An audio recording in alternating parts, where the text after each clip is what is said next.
आइए, करंट में जो मैं आपसे बात करने जा रहा हूं, हेडिंग डाल दीजिए महत्वपूर्ण अभ्यास। जो विभिन्न प्रकार की जो एक्सरसाइज होती है उस पर मैं आपसे बात करने जा रहा हूं। महत्वपूर्ण अभ्यास। आइए, सबसे पहले लिखिए पूर्वी प्रहार। इसको टिक कर लीजिए। जो मैं टिक करा रहा हूं उसको मत भूल जाना, और तो बाद की बात है।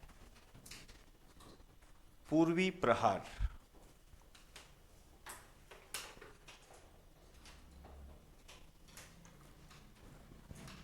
इसमें लिखो भारत की तीनों सेनाओं का संयुक्त अभ्यास। भारत की तीनों सेनाओं का संयुक्त अभ्यास। भारत की तीनों सेनाओं का संयुक्त अभ्यास। आइए जी, अब ये जो किया गया है, इसका जो आयोजन हुआ या ये जो परीक्षण किया गया, ये नवंबर 2024 के अंदर किया गया। तीनों सेनाओं का संयुक्त अभ्यास।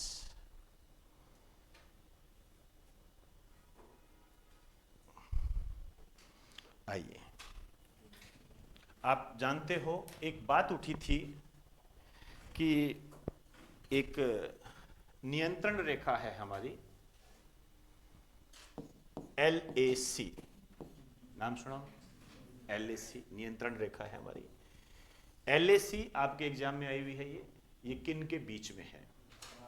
भारत और चीन के बीच में है। ध्यान रखना, पाकिस्तान मत कर देना, वो LOC है, ये LAC है।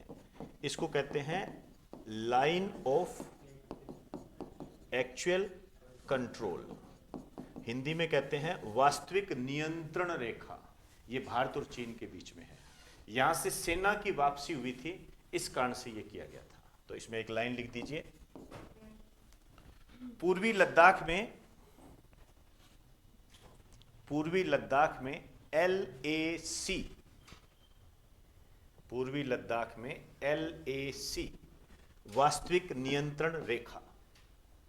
हिंदी में लिखना चाहो तो हिंदी में लिख दो, इंग्लिश में लिखना चाहो तो इंग्लिश में लिख दो। वास्तविक नियंत्रण रेखा पर सेना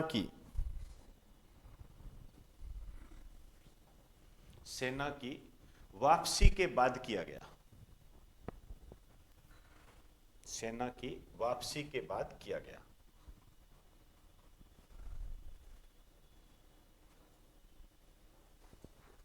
चले, आइए एक स्टार डाल के लिखिए LAC भारत और चीन के बीच में है।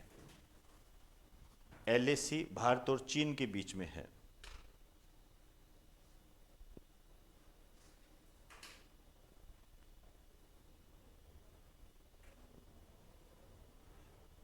चले, आइए नेक्स्ट लिखिए important LOC line of control.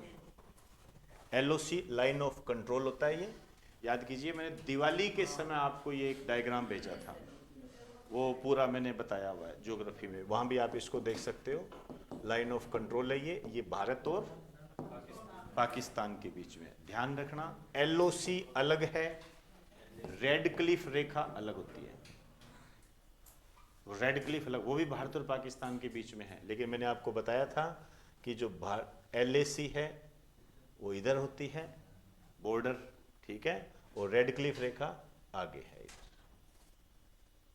समझे ना? ये इधर पड़ता है आपका POK, पढ़ना उसको, ये चीजें महत्वपूर्ण होती है, ध्यान रखना। अब आइए दूसरा, ये भी महत्वपूर्ण है, सी विजिल। इसका भी जो आयोजन है ये हुआ था नवंबर 2024 में। इसमें लिखो यह भारतीय नौसेना का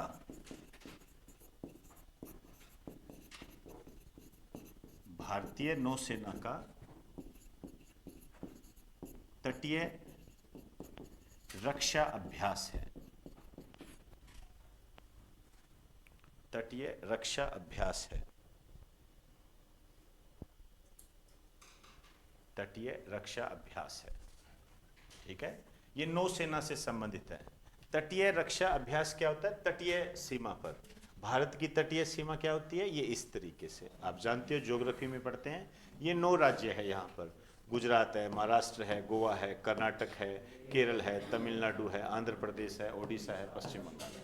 ये 9 राज्य होते हैं, वो वहाँ अपने पढ़ते हैं, तो उसके से संबंधित है। यहाँ एक विशेष रूप से आपको ध्यान देनी है, सी विजिल भारतीय नौसेना का तटीय रक्षा अभ्यास है। लेकिन सीडीएस में 3 बार क्वेश्चन आ चुका है, अन्य एग्जाम में भी आया है, सीडीएस में 2 बार आया हुआ है ये क्वेश्चन। उसमें ये आया हुआ है कि सी विजिल क्या है, ठीक है ना? तो सी विजिल एक और चीज भी होती है। ये क्या है? भारत के चुनाव आयोग की एक ऐप है, वो भी है, ये भी है, वो भी है, दोनों चीजें हैं। अब जैसे क्वेश्चन है वैसे टैकल करना पड़ेगा। ये भारतीय जो चुनाव आयोग है उसकी ऐप है ये। उसमें क्या है, यदि कोई दल या कोई कैंडिडेट आचार संहिता का उल्लंघन करता है तो उसकी जानकारी इस ऐप के माध्यम से दी जा सकती है। जैसे मान लीजिए आपके क्षेत्र में कोई कैंडिडेट है, वो आचार संहिता का उल्लंघन करता है, तो आप उसका वीडियोग्राफी करके या उसका सबूत पेश करके इस ऐप में अपलोड कर दीजिए, 24 घंटे के अंदर कार्रवाई हो जाएगी। वो सी विजिल ऐप है, आया हुआ एग्जाम में है। तो दोनों बातें अलग अलग है, ध्यान रखना। उसका भी नाम सी विजिल है, इसका नाम भी सी विजिल है। तो मैं चाहूंगा कि आप एक नोट डाल के लिख दीजिए, सी विजिल।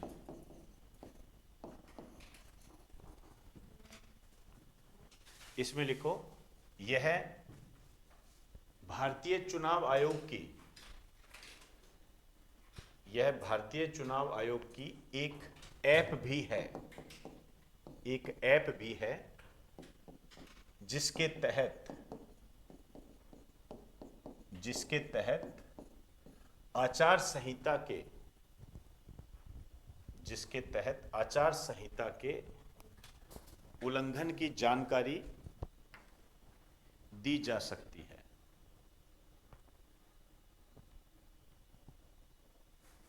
आचार संहिता के उल्लंघन की जानकारी दी जा सकती है। आचार संहिता के उल्लंघन की जानकारी दी जा सकती है।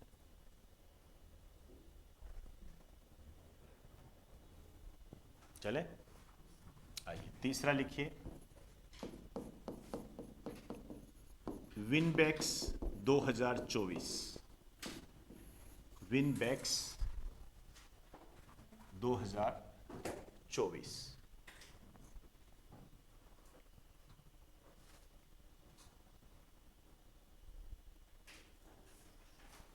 आइए इसमें लिखो, यह भारत और वियतनाम का, देश पूछते हैं, यह भारत और वियतनाम का द्विपक्षीय सैन्य अभ्यास है। द्विपक्षीय सैन्य अभ्यास है।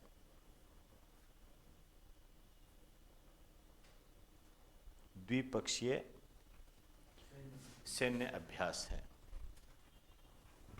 नेक्स्ट लिखिए, सिम्बेक्स 2024।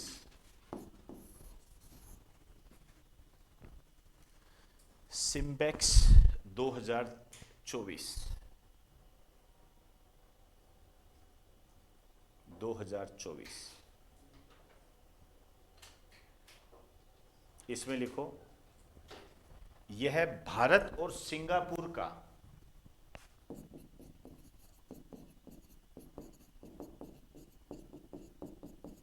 भारत व सिंगापुर का संयुक्त द्विपक्षीय अभ्यास है, संयुक्त द्विपक्षीय अभ्यास है।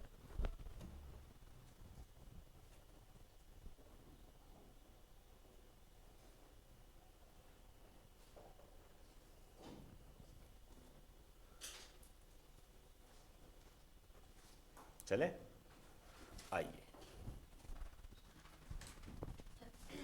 नेक्स्ट आइए।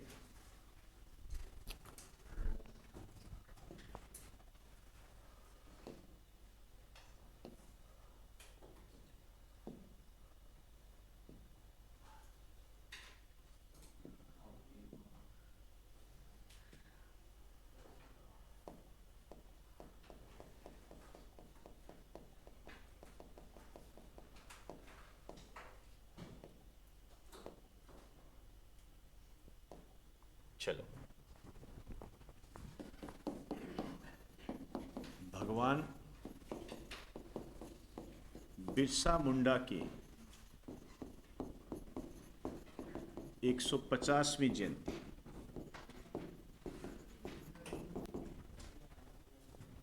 भगवान बिरसा मुंडा की 150वीं जयंती, ठीक है। ये है 15 नवंबर 2024 को मनाई गई। अब 150वीं जयंती है तो मेरे हिसाब से आप इसका आराम से जन्मदिन निकाल सकते हो, कोई दिक्कत नहीं है। वर्तमान में ये झारखंड जो है वहाँ से संबंधित है, ये पहले ये बिहार में पड़ता था। 15 नवंबर जो है इसको मनाया जाता है जनजातीय गौरव दिवस, जनजातीय गौरव दिवस मनाया जाता है, ध्यान रखेंगे।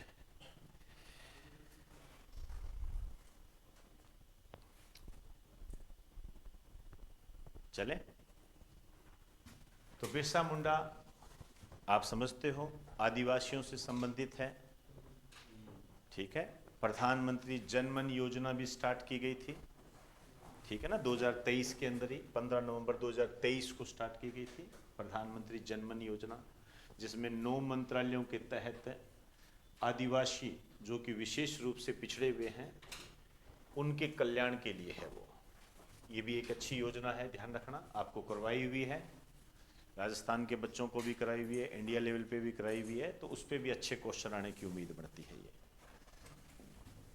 मैं यहाँ डायरेक्ट आता हूँ, लिखिए। इस अवसर पर भारत सरकार के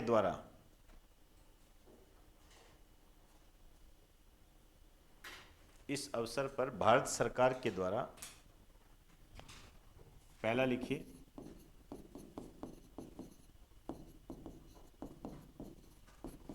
150 रुपए का स्मारक सिक्का जारी किया गया। 150 रुपए का स्मारक सिक्का जारी किया गया। 150 रुपए का स्मारक सिक्का जारी किया गया।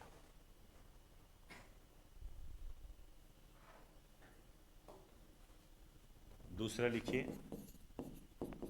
5 रुपए का स्मारक डाक टिकट जारी किया गया।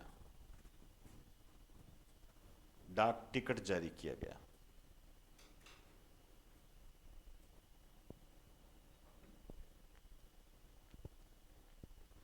ठीक, आइए। अब ये जो जारी किए गए थे, स्थान था जमुई, बिहार का एक स्थान है, वहां से किया गया था प्रधानमंत्री नरेंद्र मोदी के द्वारा।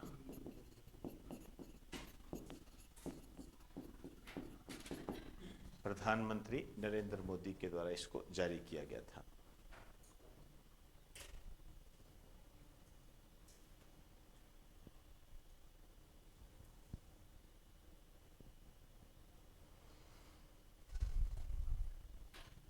चले, आइए देखिए, बिरसा मुंडा जो है इनका जो जन्म हुआ था, ध्यान रखना, उलीहातू।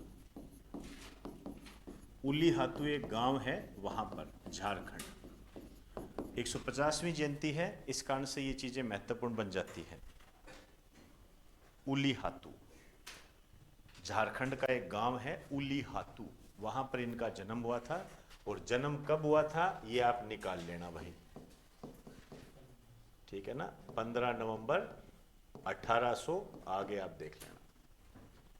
150वीं जयंती जब ये मनाई गई है तो आराम से कर सकते हो यार, क्या बात करते हो। 150 ही तो घटाना है, घटाना आता है क्या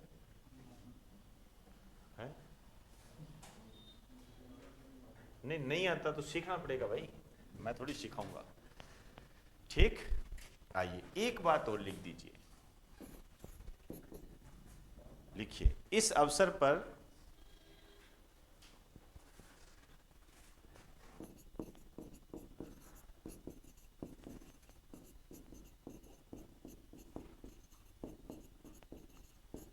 सराय काले खां चौक, सराय काले खां चौक, पहले तो आपको पता होना चाहिए कहां पर है, दिल्ली। सराय काले खां चौक का नाम बदलकर, का नाम बदलकर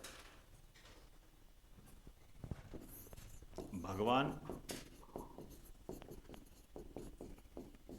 बिरसा मुंडा